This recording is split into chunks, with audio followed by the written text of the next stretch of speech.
Hey man, what's up? Hey, How you been, man? I'm good. Uh-huh. Just pushing with life. Just pushing. Out here surviving. Yeah, we are surviving, man. Yeah. There's always been this African understanding of what love should be, or how love should be perceived or shown, and I think so much is left unsaid or undiscussed when it comes to men. And how we should take or give love, especially African men. Okay. Let me speak a bit about myself, just a little bit. Yeah.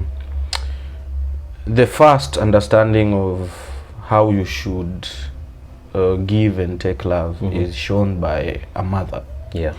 And mothers usually are the ones who teach kids, how they should interact with others, how they should interact with themselves. Yeah. Especially internally. And a big part of me has always had a gap when it comes to that, and I think it took a long time to understand that there was something that was missing, something that I couldn't quite put my finger on it. But especially when I'm interacting with the fairer sex from a very young age, I think ever since I hit puberty, it's always been this thing that I have to take in order to give. It's never been something that, hey, I will give you this freely, and however you perceive it, it's up to you. If you don't want to give it back, it's fine. Okay. If you want to give it back, it's fine. That's the definition of love. You shouldn't expect anything in return. You just give. It isn't a quid pro quo arrangement. No, and I think for me that's why I had the biggest problem, because it had to be reciprocated, and if it wasn't, I perceived it as hate. Okay. Or I perceived it as something being taken from me, like theft, or being one-upped. You get what I mean? Yeah, and I think that connotation of love and power, I think affects a lot of men. The same way too. Do you think there is a lot, especially African men, do you think there's a lot we don't understand about how we should give and take, or is it just a part of being masculine? I think perhaps the biggest problem that we have right now is the concept of love and how it should be perhaps has been distorted. That's partly due to modernity, the dynamics of urban life, culture, the erosion of culture, the values that were handed down to us mainly get lost in urban settings. You might find them a bit in the rural settings, but they're also being eroded even on that side. So what we have now is a group of people who don't know what real love is, and whatever distorted form or idea that they have of it is what they perpetuate with the people that they're close to and their kids. If we start from an African cultural mindset, back in the day, the very fact that you were born was a sign of love, because if you were born and you had no defects, more or less parents would struggle to make sure that you made it. If you had defects, there was sort of like the Spartan way, just let the child go. But what our grandparents, from what I hear from our grandparents, love was their parents taking care of them. You're getting food, a place to lay your head, your father is protecting you, your mother is making sure that there are provisions in the house. When the time is right, they're going to find someone for you to marry or be married to. I guess in the most basic sense, that is love. The fact that people do what is necessary for you to make it. Perhaps it's a primal way. Yeah, but it works. You know, Once you start taking care, once other needs are met, you know, primary needs, especially now in the context of today's lives, if you're able to sort your basic needs, if you're not fighting to get food all the time, although we're still hustling for that, it has to be a bit more nuanced, it has to be a bit deeper. Now then you have shades to what love is, and that's, I think, is where the problem comes in. So when you have shades, now it becomes a matter of you have to constantly speak and say that I love you. It's one of the most overused words. One of the most overused words in this world. So now, aside from just, it has to be shown. You say, you're right, affirmation. So it has to be shown in various other ways. And then it creeps into those, in the primary form that it was in the past. If you don't get this for me, you don't love me. If my parents can't give me what I see with other kids, if they say no, they probably don't love me. And while I understand that's a simplistic view, especially with a child, it grows up until they're teenagers and it's sort of cemented slowly, because kids now listen to other kids and they're thinking, well, they're loved and I'm not. Stuff like that. But then once you grow out of that child and teenage phase, you become a bit more mature. To some extent, it becomes even more cynical, because what love is influenced by our experiences, and mainly I'm talking about relational experiences with people of the opposite sex or whatever gender or sex you identify with. So now it's colored by what the previous experience did to you. So it builds up on one another, and it ends up defining how you approach new relationships and the potential for new love. I feel like I'm being a bit too clinical in how I'm looking at it, but it's okay, because it's sort of like a larger view. That's how it is. So for example, if my heart was broken when I was, say, 15 by a girl, and then when I'm 18 and get my heart broken again, and in the intervening space I have no one to talk to, perhaps all I have to go on is maybe my friends telling me it's okay, life's like that, you just move forward. When I'm 21 and there's potential for love somewhere, I'll be looking at it like, okay, I have two experiences that shaped me, so I need to be careful with this one. So I'll probably get into it a bit more guarded, a bit more cynical. We all want it, but we approach it as like a man who's approaching a snake.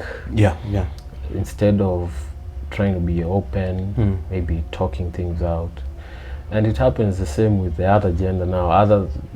The other party might come at it from the same perspective. So you find that two people who are dealing with each other, but very guardedly. I do know. And at the end, the outcomes are terrible. Do you know, there was a conversation that I can't say I started it. It was just an observation. It is very true that even from a young age, men are taught to contend with conditional love. You have to give something in order to get love, or in order to get that reciprocation of, we see you, we appreciate you, and we accept you because you give us this. And I think as per our species, the human species, even from back in the day, the job of the men was to teach the young boys how harsh life was. That was a show of love. If your father didn't love you, he didn't teach you anything. It's true. He just left you to your own devices. And more often than not, the young men died. The young men who were not taught, especially in Africa, information was passed down from father to son, and it was usually verbal.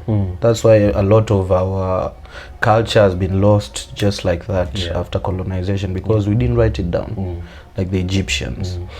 But now I believe, or I think now it's like there's this push to make it equal. What do I mean by that? I mean the way women or the way girls are taught from a young age to perceive love or understanding of what love is, what they should see as love when they meet men out there, what a man should do so that they can say, hey, that man loves you because he did ABCD. Yeah. He came to see your dad before you guys got intimate. He went out of his way to make sure you are not something hidden.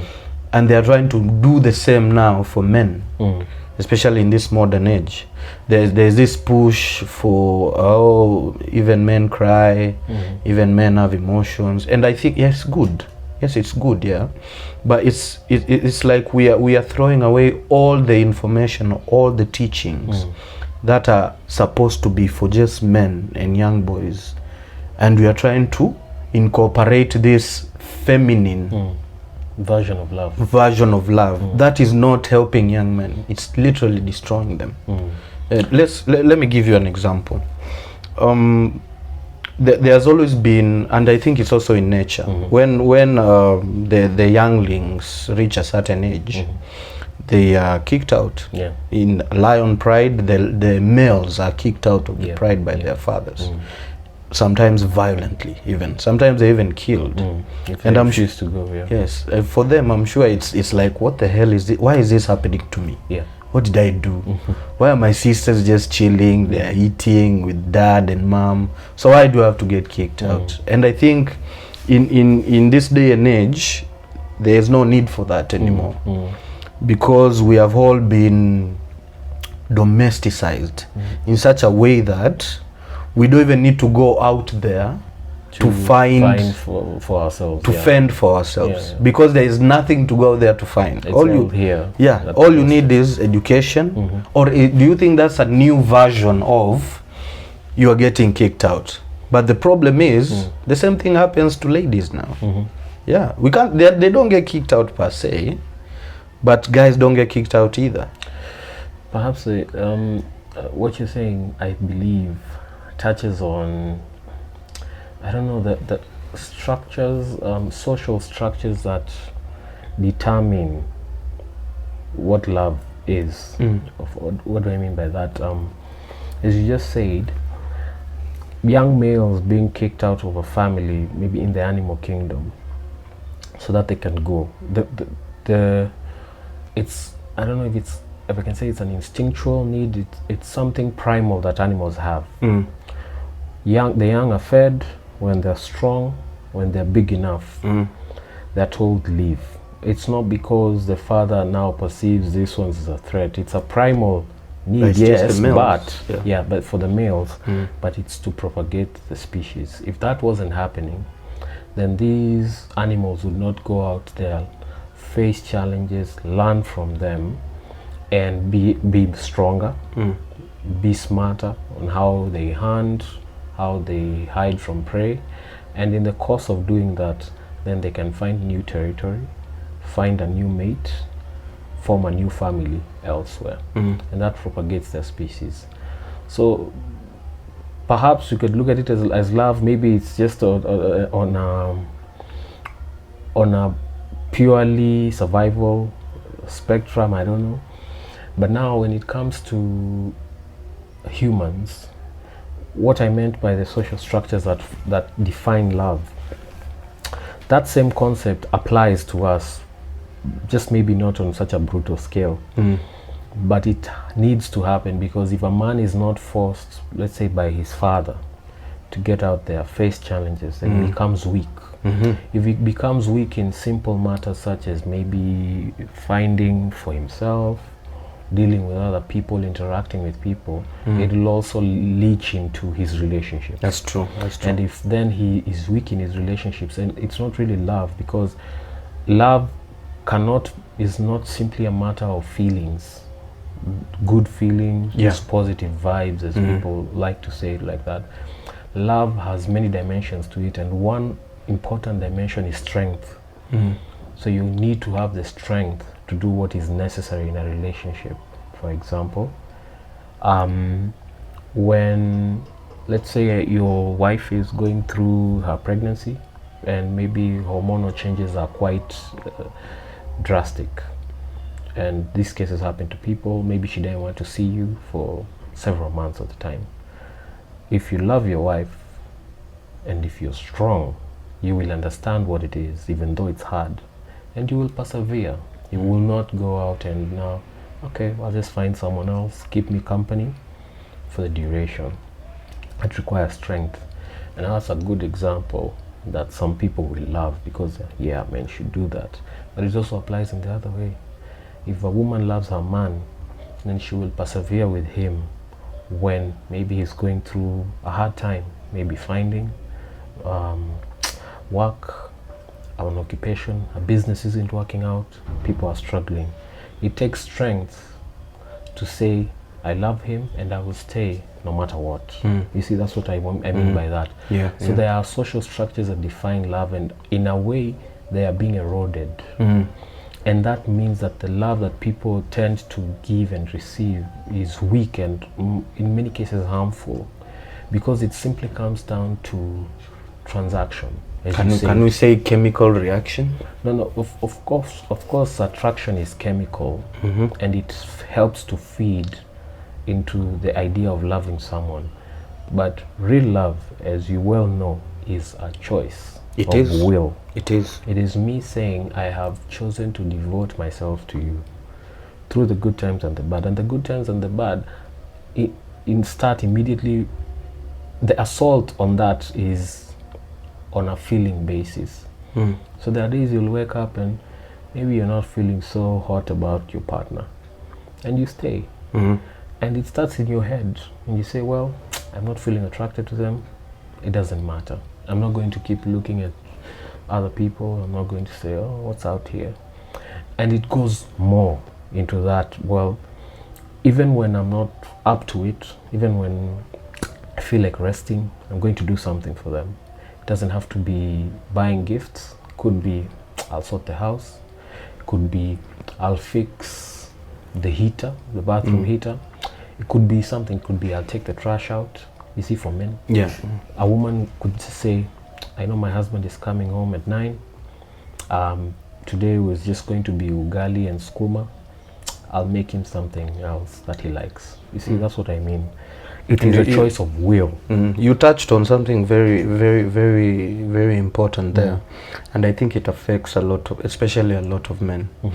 I would wager that will, that will that you create for yourself when you love someone, it's also born from a physical standpoint, especially for men. Before we love a woman, we are first attracted to them physically. You can attest to that. Yes, that's true. Apart from your mother. That's true. Yeah, if you meet a woman, you're sexually attracted to her. Yeah. I think that's the chemical reaction that will go off in your head, and you go like, I like this one. Yeah. And then now you move in to find out who she is as a person. You've already been attracted by the body. Now let's find out what we have. I think the biggest disconnect for most of us is that we don't go past that. Okay. We don't go past the physical. Yeah.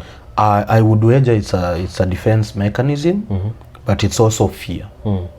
A lot of men are very afraid, because when you love a woman, it is literally giving up power. You are trusting that all the energy, everything you do every day, when you wake up, like you said, men have to go out there and provide something. That's what is called love. So if you're providing your life force, you're literally giving your life force to this one person, and you have to trust that they have your best interest at heart. Yes, I think that is what has broken this link where love and duty walked hand in hand. So now what we have is superficial understanding of what we are getting from each other. Okay. Like what you just said. Hey, I don't know what's going on. I don't know what you are thinking about, but I'm attracted to you, so I'll fuck you. But after I've had sex with you and we're just laying there, let's say, and it's a biological fact that when you have sex with a woman, the woman releases some pheromones, especially if the coupling was successful. They release a pheromone that actually bonds them to you. Yeah, I was reading about this, and apparently men, an orgasm bonds men to women much strongly than for women. No, it's actually Seriously? yeah, it's true. I will see about getting the article that I saw it from, but yeah. So the process of sex and its culmination is a bonding. Allows people to bond. It's really peculiar how much we forget, especially when I remember when I was young, when I started experiencing women or started getting that sexual attraction for the opposite sex. There was this one girl I'll never forget. I think I was 12 or 11, somewhere there, and I saw this one girl. I'll not mention names, but the feelings I'll never forget. I still remember to this day the first time I got emotions I didn't understand, and I dealt with them by running away, because if she came into a room I was in, I would just run away. My dad knew it, my sister, everybody knew that I had this massive crush, and in my mind as a small boy, I believed she was the one for me. I didn't know for me to do what. I didn't know what I was supposed to do. Play with. I didn't even understand that. All I knew was every time I saw her, and I didn't even have to talk to her, we were just sharing the same air. Nothing made sense to me. Nothing made sense. And the saddest part was, I don't think I've ever felt like that again. I don't know if it's being cynical or it's just growing up, but I hear a lot of people who are grown up say the same thing. They say, I met this woman, she changed my life. When they're already grown up, she changed my life, my heartbeat, sijui what, I don't know, sijui nini. And I have never experienced what I felt when I was young ever again. We can call it infatuation, which I'm sure it was, but that feeling was so pure, especially for a young mind like me that wasn't corrupted. Even to this day I still remember how it felt. Well, that's how life is. It is because the first time we get those kinds of strong feelings, it's wonderful. It's amazing. Pure. There's nothing quite like it.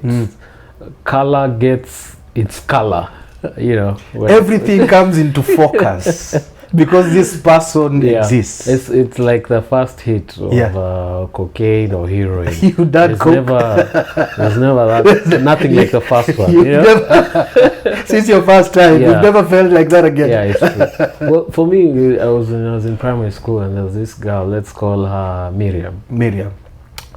So Miriam, she was amazing, and I liked her from the time I was in class 3. Jesus. I'm a long distance runner in this game. You're in a rush. I don't do Usain Bolt things. No, but I liked her, and I remember the first thing that I think my dad had brought us. I don't know if they were crepes. So they were, and then going with this false name that I'm giving out. So they were called Miriam Crisps. The name of the crisps was the same as her name. So I went to school with them, and then I gave them to her. And then she saw them and she cried. Because of the name thing? No, I don't know why she cried. She ran away. I think she told the teacher.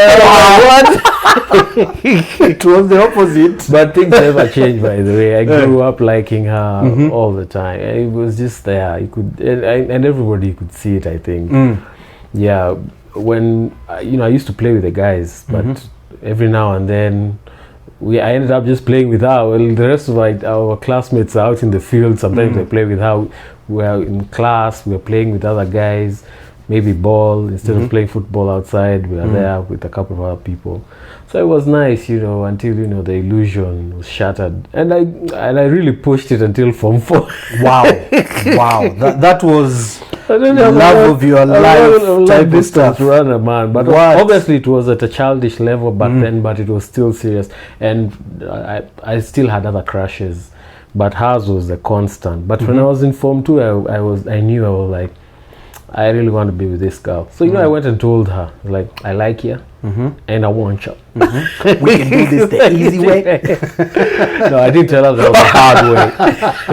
but I told her I liked her, and I wanted to be with her, but you know, I was a bit too, I don't know, metaphysical, whatever. I was just a bit too mature in this sense, because maybe it wasn't even a good thing, but I was like, I like you, I want us to be together, but I don't want to close doors for you. If you like me, it's great. How about we finish Form 4 and we see what's what? She was like, cool.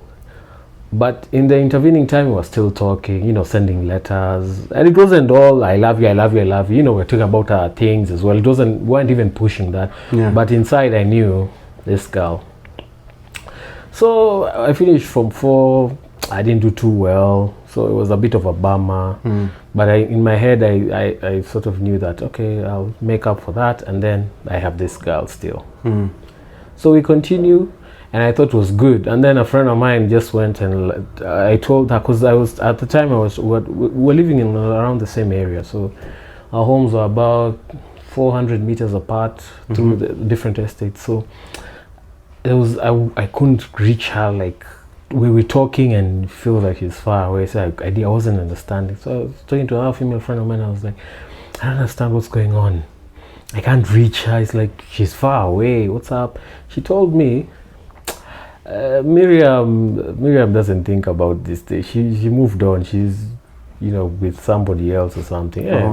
So that's how it came crashing down. You were caught up in this love triangle by yourself. It wasn't a triangle. It was the circle. But I thought, you know, I still held to what we talked about in Form 2.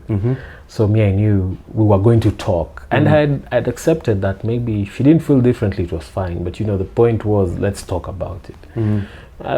I couldn't even get her to talk about those things. So my friend just told me, this girl is seeing somebody else, and the guy she's seeing is actually a friend of mine. But he didn't know that, so nobody knew this. So only her and me. I think it just went out of her mind or whatever. Maybe she outgrew it.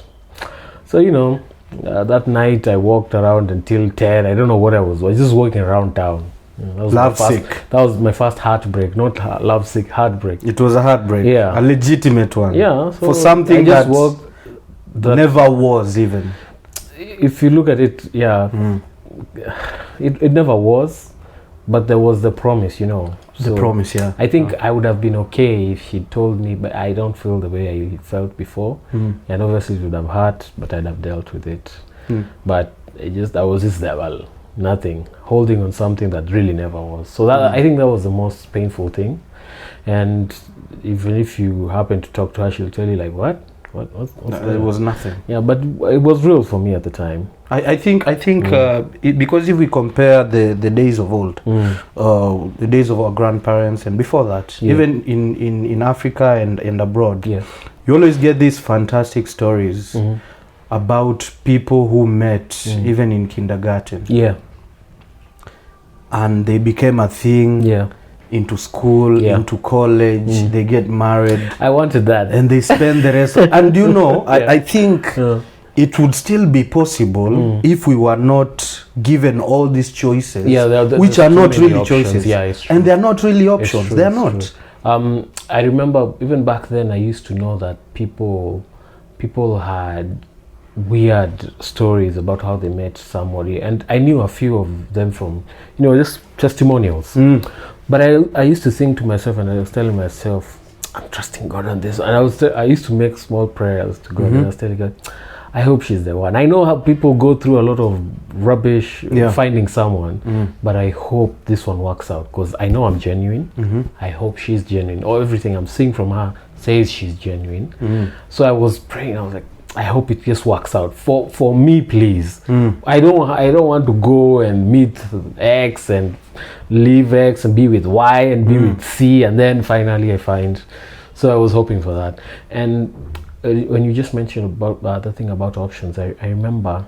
You remember back at church? Yeah. When we were in high school? Yep. There was, on various occasions, I used to look at us, especially when we were in the choir groups and the youth groups, and I used to think to myself, if people would just open their eyes, I think there's someone for near. Okay, no, I was a bit idealistic, so I used to think everyone, but not me, in reality, but if we're a bit realistic, and if people could, I think, open their eyes a bit more, I'd still say a large proportion of us could have found someone in there. But do you know there's I know it's idealistic because I think this is where you and me differ in terms of how we grew up. And we have spoken about this a lot. The bad boy archetype. Yeah. I have come to believe that, and it's not just a belief, it's a fact. That archetype is not something that someone is. You know, like let's go for me. All right. Well, from the time I was a kid, I've always had a sort of attention from girls, but I didn't understand what it was. Even from the time I was in nursery school.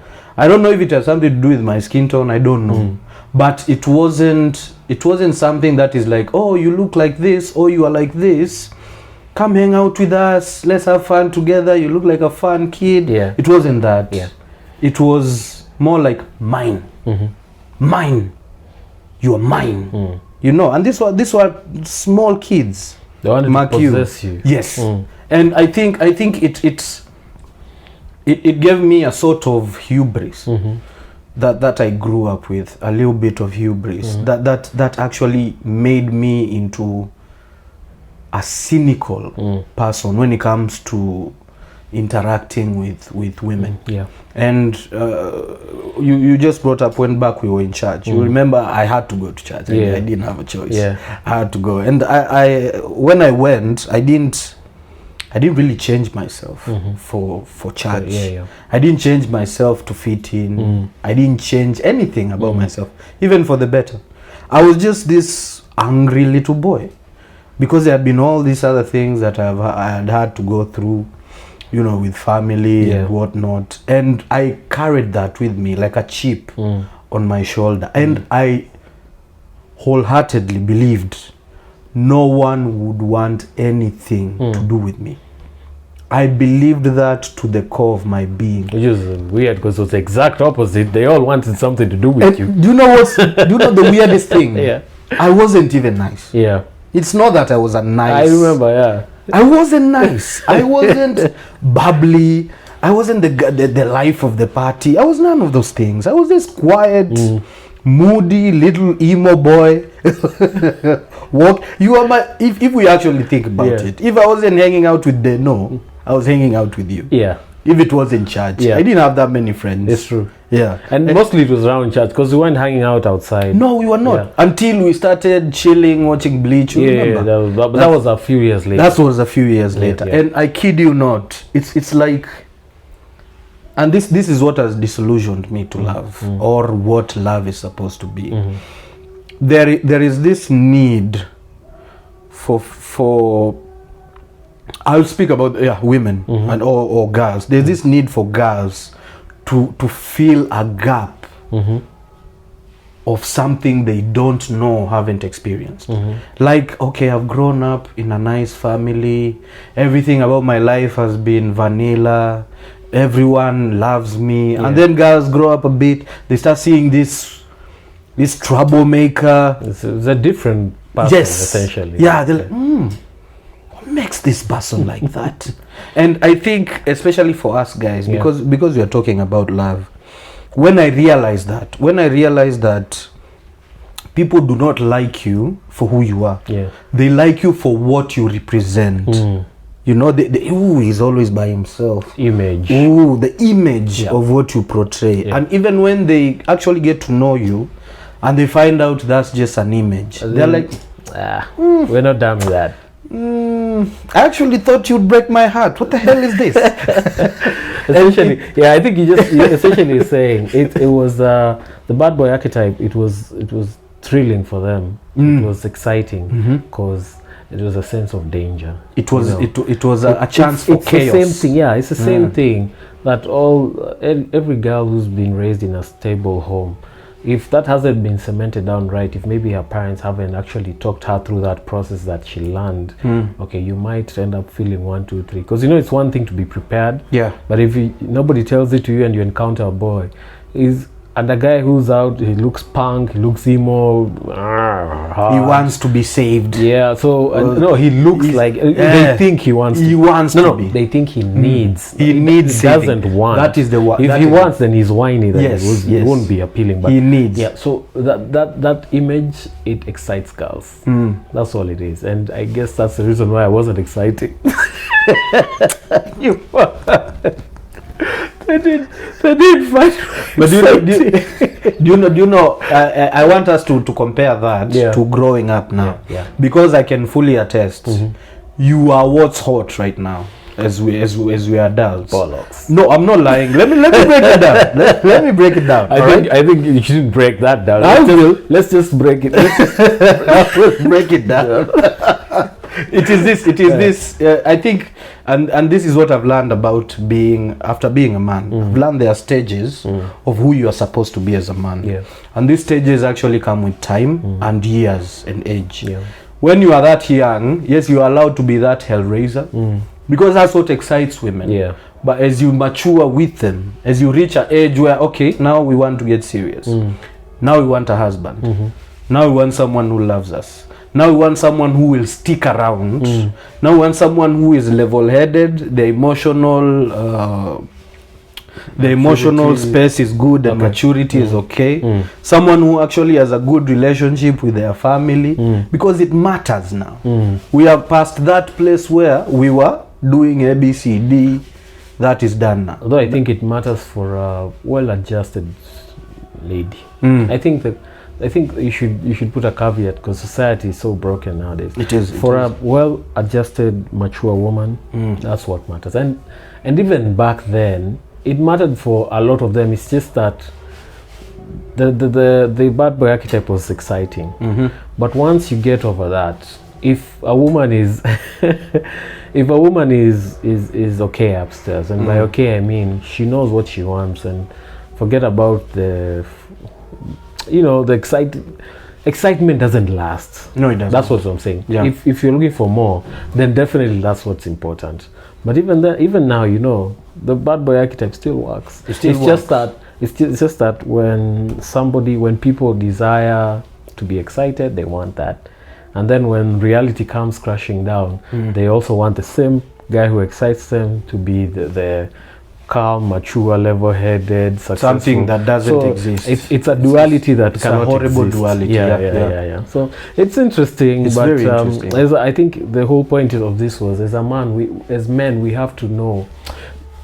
Okay, in an ideal world, our fathers should prepare us for all this.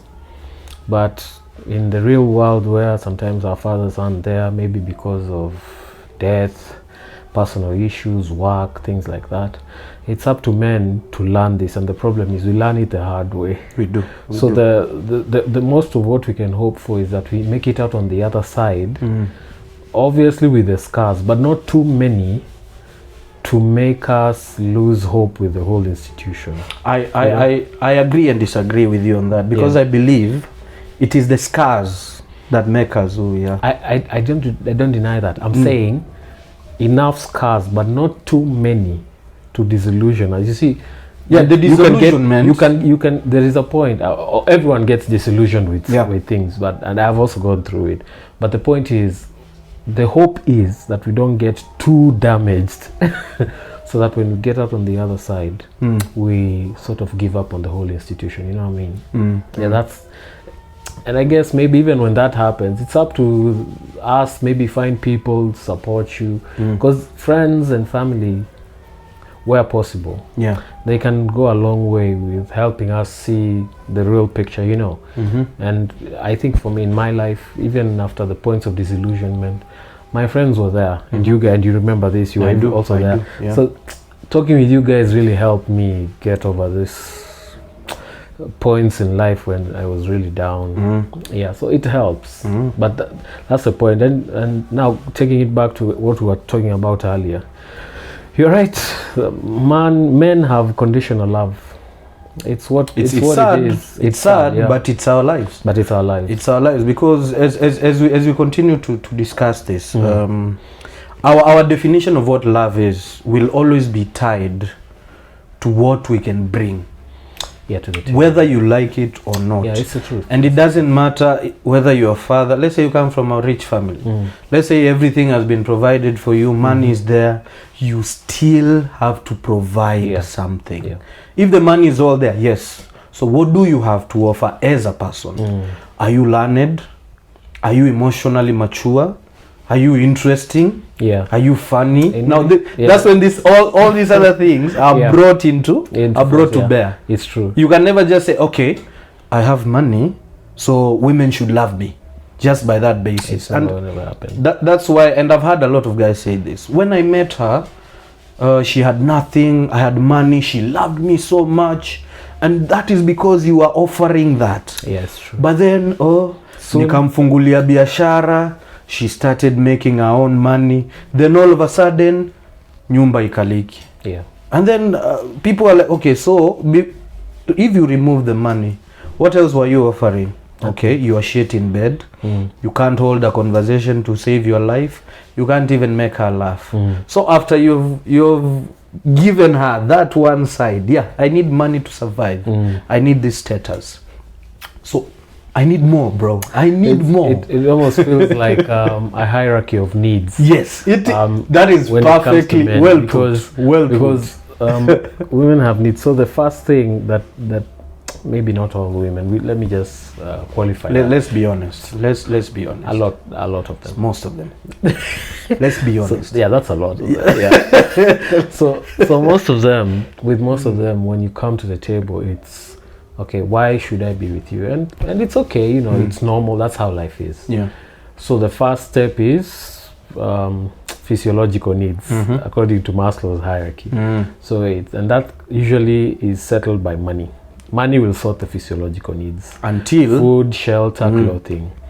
Now, once that is met, so she comes along in your program because you can meet the physiological needs.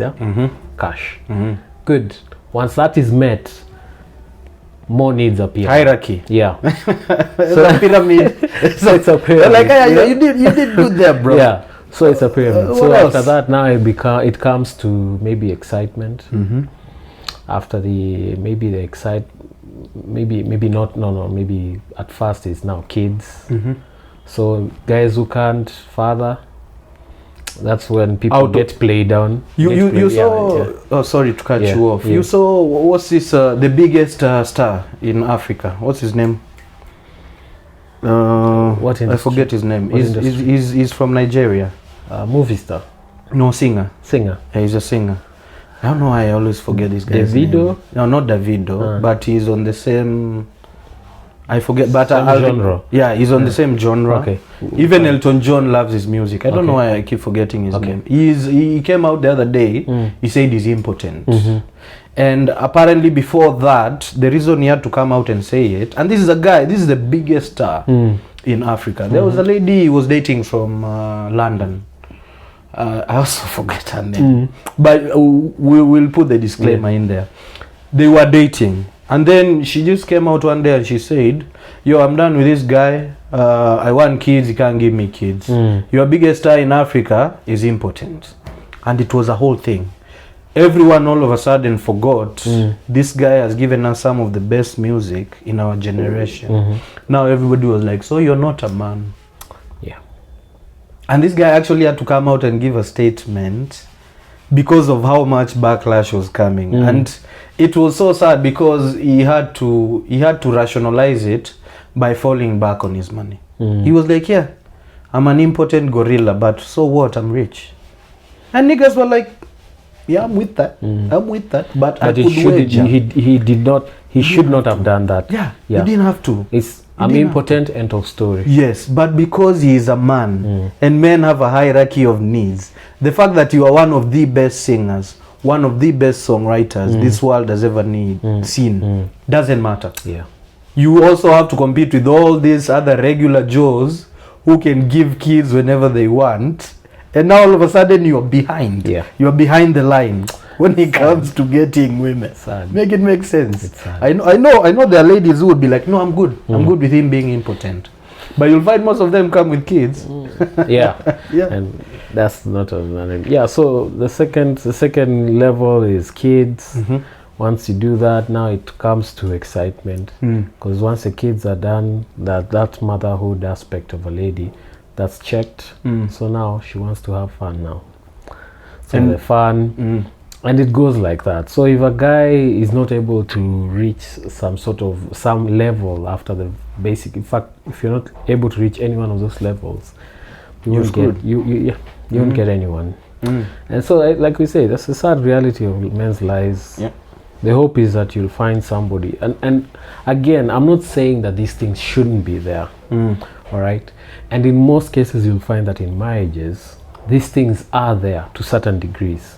The problem is that in the world that we're living in, where there's so much choice, there's so much of exposure to things, you have everything, potentially everything that you could want. Then now the level that I can give these things to you is still human. I can only give it in doses, not every time, and in levels, because life happens, mood swings, emotions, all these things are still a reality. But if you're with someone who doesn't want to understand that, and whose primary need is, I want what I want when I want it, need satisfaction is paramount to them, then you're not going to be able to make it with that person. No, and that's usually the problem. That's true. Because there's no marriage where things will not, even if you have a boring spouse, there are times it will be exciting. There are times he'll be good at bed. Maybe not all the time. Not all the time. He'll provide. Maybe not all the time. The problem is, this is the level. The level is up here. And humans, we function on a spectrum this way. Up, down. But the level has been brought so high. Maybe it's so high. It's not even, it doesn't make sense. It's not feasible. Kids know that there's Jay-Z, there's Beyonce. They know this guy is rich. Kids are watching Disney, and all they're catching from the time that they're young is that I need to get a love that's wonderful, perfect. It's a good example is this lady from the Tinder Trap. In her interview, she was saying that she'd grown up with Disney, and she was especially the story of the Beast. Beauty and the Beast. Beauty and the Beast. Yeah. So she grew up with that, and she wanted something like that. She wanted to find Prince Charming, somebody who maybe she could help overcome a problem, and it be hers forever. And kids, and we hold on to these things, the emotions that we sense when we are that young, and it's so idyllic, it's up here, and you're always chasing for that, and real life is somewhere around here. I actually That's not what it is, I actually wanted to ask you that, because there's that Disney fantasy that, especially people of our generation, people born in the 80s, we grew up in the 90s, it was everywhere. It has affected so many young girls and women to the point where they actually believe that if I don't get a guy